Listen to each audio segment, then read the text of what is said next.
మన ముకుంద జ్యువెలర్స్ వారి నూతన బ్రాంచ్ ఈ నెల 28న వైజాగ్ లో ఘనంగా ప్రారంభం. ఓపెనింగ్ సందర్భంగా అన్ని జ్యువెలరీల VA పై ఫ్లాట్ 10% తగ్గింపు. No making charges.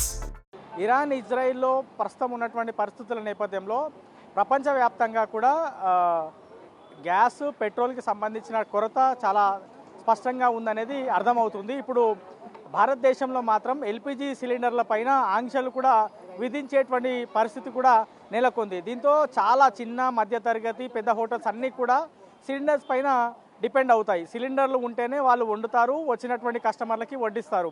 దాంతోపాటు పెద్ద పెద్ద హోటల్స్ వాళ్ళు కొంత మేనేజ్ చేసుకునేటువంటి సిచ్యువేషన్ ఉండొచ్చు. కానీ చిన్న అంటే స్ట్రీట్ వెండర్స్ చాలా ఇబ్బందులు పడేటువంటి సిచ్యువేషన్ ఉంటుంది. ప్రస్తుతం మనం బంజారాహిల్స్లో ఉన్నాం. బంజారాహిల్స్లోని చిన్న స్ట్రీట్ వెండర్స్కి సంబంధించిన హోటల్స్ మనం చూడొచ్చు. ఇటువైపున మిర్చీలు పునుగులు వేసేటువంటి షాపు ఉంది, పక్కనే బిర్యానీ సెంటర్ ఉంది. ఇటువైపున మనం గమనిస్తే మరికొన్ని బిర్యానీ సెంటర్లు ఉన్నాయి, మిర్చి బజ్జీ సమోసాలు వేసేటువంటి హోటల్స్ కూడా ఉన్నాయి. సో వీళ్ళందరూ కూడా ఇప్పుడు గ్యాసు సిలిండర్ ఉంటేనే వాళ్ళు ప్రధానంగా వచ్చి పనిచేసేదానికి లేదా వచ్చినటువంటి కస్టమర్లకు వాళ్ళు అడిగినటువంటి ఆర్డర్ని వడ్డించేందుకు వీలు ఉంటుంది. సో అట్లాంటి పరిస్థితుల్లో ఇప్పుడు గ్యాస్ సిలిండర్ లేకపోతే ఏంది పరిస్థితి అనేటువంటి ప్రశ్న ప్రధానంగా ఉత్పన్నం అవుతుంది. ప్రస్తుతం మనం ఇక్కడ మిర్చీలు పునుగులు బజ్జీలు వేస్తున్నటువంటి వ్యక్తిని చూడొచ్చు. ఆయన ప్రస్తుతం పని చేస్తున్నారు, షెఫ్. ఆయనతో మాట్లాడదాం. అన్న, ఇప్పుడు రెగ్యులర్గా మీ పని ఇదేనా? ఇదే పని అన్న. ఇప్పుడు మొత్తము గ్యాసులు కొరత వచ్చింది, గ్యాసులు బంద్ అవుతున్నాయి. 2 రోజుల్లో పూర్తి స్థాయిలో కమర్షియల్ గ్యాసులు బంద్ కాబోతున్నాయి అనేటువంటి వార్తలు వస్తున్నాయి. మరి ఈ పరిస్థితుల్లో ఎట్లా మీలాంటి వాళ్ళు జీవనోపాధి చిన్న బజ్జీలు చేసుకొని రేపంచి బందే పెడతా అంటారు మా సేటు. ఎందుకు? రేట్లు పెరిగినాయి కదా, రేపంచి బందే పెడతా అనేసి అంటుండే. ఏం చేయాలో అర్థమవుతలేదు మాకు కూడా. రేపంచి రావద్దని చెప్పిండు. ఇవాళ అయితే వచ్చేసినా కానీ చేసుకొని పోతున్నా. రేపంచి బందే పెడతా, గ్యాస్ రేట్లు పెరిగింది కదా అనేసి అంటుండే. ఏం చేయాలో అర్థమవుతలేదు మాకు కూడా. ఇప్పుడు మీరు ఎన్ని రోజులకు ఒక సిలిండర్ అవుతుంది అన్న? మీరే వండుతారు కాబట్టి అయిపోతాయి. డైలీ ఒకటి అవుతుంది. ఒక్క సిలిండర్ మొత్తం అయిపోతుందా మార్నింగ్ నుంచి? డైలీ ఒకటి అయితే 2000 రూపాయలు ఉండే మొన్నటి దాకా. ఇప్పుడు 2500 600 నడుతుంది. ఏం చేయాలో అర్థమవుతుంది. రేపంచి రావద్దు అనేసి అన్నాడు మా సేటు. మీరు చేసేది షెఫ్ పనేనా రెగ్యులర్గా? ఇదే పని. ఇంకా ఇప్పుడు ఇక్కడ కాకపోయినా వేరే చేయాలి అయినా ఇదే పని చేయాలి, చేయాల్సిందే. ఇంకా తప్పదు కదా, మాకు వచ్చింది ఇదే కాబట్టి. వేరే పని కాదు కదా. రెగ్యులర్గా జనాలు వస్తుంటారు అన్న? ప్రస్తుతం అయితే ఖాళీగానే కనబడుతుంది హోటల్. ఇప్పుడైతే ఎవరు వస్తలేదు, 2-3 రోజులు అవుతుంది. ఎవరు వస్తలేదు, గిరాకీ రోజులు ఏం లేదు. సో మొత్తము ఇక్కడ పునుగులు, ఇక్కడ బిర్యానీ సెంటర్లు, ఇవన్నీ చిన్న హోటల్స్ ఉన్నాయి. చాలా దగ్గర 40-50 హోటల్స్ ఉంటాయి. ఏం వస్తలేదు, గిరాకీ ఏం వస్తలేదు. చూస్తున్నారు కదా లోపల ఎవరు ఉన్నారా? ఎవ్వరు లేరు. 3-4 రోజులు అవుతుంది, గిరాకీ ఏం ఉంటలేదు. మా సేటం రేపంచి బంద్ పెడతా, రేపంచి రావద్దని చెప్పింది. ఒకవేళ రాకపోతే మీ ఉపాధి ఏందన్న? మీ ఉపాధి ఏంది? ఏం చేయాలో అదే అర్థమైతలేదు మాకు కూడా. దాంతోపాటు ఇంకా జనాలు ఎవరైతే వచ్చి తింటారో వాళ్ళకు కూడా చిన్న హోటల్స్లోనే తక్కువ రేట్లకు దొరుకుతాయి ఫుడ్. మన పెద్ద హోటల్స్కి వాళ్ళు కూడా వెళ్ళలేరు కదా. చిన్న వాళ్ళు ఇట్లా పరిస్థితి అంటే ఇంకా పెద్ద హోటల్ వాళ్ళు ఏం చేస్తారు ఏమో తెలియదు. కానీ మాకైతే రేపంచి రావద్దు అనేసి అన్నాడు. రేపంచి బంద్ పెడుతున్నా అనేసి అన్నాడు. రేపంచి రావద్దని చెప్పిండు.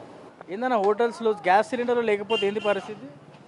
గ్యాస్ సిలిండర్ లేకపోతే ఇంకా అన్ని బంద్ పెట్టుకోవడం. ఇంకా రేట్లు పెరిగిపోయిన తర్వాత కేవలం ఇంకా గ్యాస్ ఇడిపించే పరిస్థితి లేరు జనాలు. ఇప్పుడు కమర్షియల్ గ్యాసులు మొత్తం బంద్ చేస్తున్నాం. ఓన్లీ రెసిడెన్షియల్ అంటే ఇళ్లలో వాడే సిలిండర్లకే ప్రాధాన్యత ఇవ్వాలని చెప్పింది కేంద్ర ప్రభుత్వం. ఇప్పుడు చిల్ల సిలిండర్లు కూడా దొరుకుతలేదు కదా. అవి కూడా 25 రోజులకి నెల రోజులకు బుక్ చేసుకుని వస్తుందంట. నాతో అవి కూడా రావట. అట్లా కాదు, ఒక్క సిలిండర్ ఇవాళ బుక్ చేసుకుంటే ఇవాళ సిలిండర్ వస్తే మళ్ళీ 25 రోజుల తర్వాతనే ఇంకో సిలిండర్ బుక్ చేసుకోవాలి అంతే. भैया कल परसों से गैस बंद है बोल के बोल रहे? हाँ, बहुत महंगा हो गया भैया। 700-800 रुपये बढ़ गया एक सिलेंडर पे। बहुत महंगा हो गया, हम लोग परेशान है अभी। नहीं, कल परसों अगर सिलेंडर बंद हुए तो क्या कैसा चलाते होटल? होटल बंद करना पड़ता, होटल बंद करना पड़ जाएगा। क्या करेंगे अभी? कितने साल से चला रही है होटल यहाँ पे? 20 साल से। 20 साल से जी। कभी ऐसा सिचुएशन आया, तकलीफ आया? कभी भी नहीं आया, ये पहली बार हुआ ऐसा। इतिहास में पहली बार हुआ ये। अब सेंट्रल गवर्नमेंट भी एक रूल निकाला, कमर्शियल सिलेंडर्स नहीं, पहले जो भी घर में रहते ना उन लोगों को ही पहले सिलेंडर दो ना बोल के बोले। अब सरकार का अपना अपना कानून है, अपन लोग पब्लिक क्या कर सकते हैं, उसका मर्जी। वो कैसा कानून लाते उसको मालूम है। अब आपका ने 60 रुपये 100 रुपये में बिरयानी या फ्राइड राइस मिलता, अगर बाहर बड़े होटल में भी आम आदमी नहीं खा सकता ना? नहीं, वो तो नहीं खा सकते। अगर सिलेंडर्स बंद हुए तो होटल बंद कर दे? जी, बंद करना पड़ता। जब होटल सिलेंडर नहीं है तो कैसा चालू कैसा होता, बनता कैसा? फ्राइड राइस कैसा, बिरयानी कैसा बनता है। जब क्या क्या बनाते हैं यहाँ पे होटल में? यहाँ फ्राइड राइस है, लूडूस है, बिरयानी है, चपाती है, अंडा भुजी, आमलेट है, 65 है, मंचूरिया है, सब आइटम है यहाँ पे। हाँ, एक बार मेनू दिखाओ जो మనం मेनू। ఒకసారి ఈ మెనూ చూడొచ్చు. ఈ మెనూలో ఉన్నటువంటి ప్రతి ఐటమ్ కూడా గ్యాస్ మీద వండాల్సిందే, అంటే గ్యాస్ స్టవ్ మీద వంట చేయాల్సిందే. సిలిండర్ లేకపోతే మాత్రం చాలా ఇబ్బందికర పరిస్థితులు ఉత్పన్నమవుతాయి. आप इधर ही काम करते भाई? हाँ इधर काम करता है भाई। कल परसों सिलेंडर बंद हो जाता बोल के बोल रहे, तो बंद हो जाएगा तो होटल बंद कर देगा। हाँ, उसके अलावा दूसरा रास्ता नहीं है। दूसरा रास्ता नहीं, गाँव चले जाएगा, क्या करेगा। कहाँ से आए आप? हम लोग बिहार से आए भाई। बिहार से आए। कब से काम कर रहे हैं यहाँ पे? यहाँ 4 साल से कर रहे हैं। 4 साल से कर रहे हैं। हाँ, रेगुलर ही कस्टमर बहुत ज़्यादा आता है यहाँ पे? हाँ आता है, कस्टमर आता है, अभी कम आ रहा है भाई। సో ఒకసారి చూడొచ్చు మనము ఎంత ఇబ్బందికర పరిస్థితులు ప్రధానంగా ఉత్పన్నం అవుతున్నాయి అనేది. చిన్న చిన్న సిలిండర్లు కూడా ఇట్లా బయట తెచ్చుకునేటువంటి సిచ్యువేషన్స్ మనకి కనిపిస్తూ ఉన్నాయి. బండి మీద కూడా చూడొచ్చు, వాహనదారుడు ఒక సిలిండరు ఈ విధంగా తెచ్చుకునేటువంటి పరిస్థితి మనకు కనిపిస్తూ ఉంది. ఇటువైపున కూడా మనం గమనిస్తే సిలిండర్స్ అన్నీ కూడా మనం ఒకసారి చూడొచ్చు, బయట ఓన్లీ కమర్షియల్ సిలిండర్స్ మాత్రమే ఉపయోగిస్తారు. రెసిడెన్షియల్లో మాత్రమే చిన్న సిలిండర్లు ఉంటాయి. సో చిన్న సిలిండర్లు మాత్రమే ఇళ్లలో వాడతారు. సో కేంద్ర ప్రభుత్వం కూడా స్పష్టమైనటువంటి ఆదేశాలు ఇచ్చింది.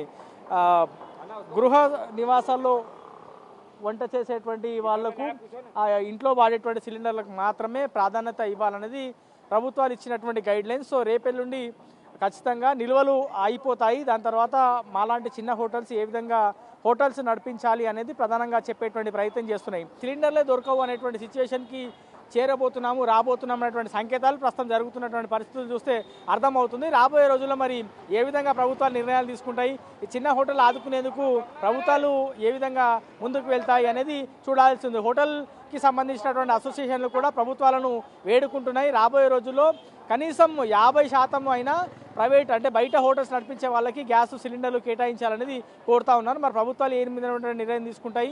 ఈ చిన్న చిన్న హోటల్స్, పెద్ద పెద్ద హోటల్స్ మొత్తం గ్రేటర్ వ్యాప్తంగా చూస్తే దాదాపుగా చిన్న పెద్ద హోటల్స్ కలిపేసి 66,000 హోటల్స్ ఉంటాయనేది అధికారులు చెప్పేటువంటి ప్రయత్నం చేస్తున్నారు. అవి కాకుండా స్ట్రీట్ వెండర్స్ అంటే మనం ప్రస్తుతం చూస్తున్నటువంటి హోటల్స్ దాదాపుగా 1,62,000 ఉంటాయి అనేది, అంటే మొత్తము 2,28,000 హోటల్స్ గ్రేటర్ పరిధిలో అంటే greater Hyderabad, greater Cyberabad, Malkajgiri corporation పరిధిలో ఉంటాయి. ఇవన్నీ హోటల్స్ కూడా క్లోజ్ అవుతాయి అనేటువంటి సంకేతాలు ప్రస్తుతం కనిపిస్తున్నాయి. మరి రాబోయే రోజుల్లో సిలిండర్లు ఏ విధంగా సమకూర్చుకుంటారు, ఏ విధమైనటువంటి పరిస్థితులు ఉత్పన్నం అవుతాయి అనేది మనకి రాబోయే రోజుల్లో క్లారిటీ వచ్చేటువంటి అవకాశం ఉంది. ఓవరాల్గా మాత్రం సిలిండర్లు లేకపోతే హోటల్స్ బంద్ చేసుకోవాల్సిన సిచ్యువేషన్స్ రాబోయే రోజుల్లో ఉత్పన్నం కాబోతున్నాయి అనేది స్పష్టంగా ఇక్కడ ఉన్నటువంటి వ్యాపారులతో కానీ షెఫ్తో కానీ మాట్లాడితే తెలుస్తున్నటువంటి అంశం.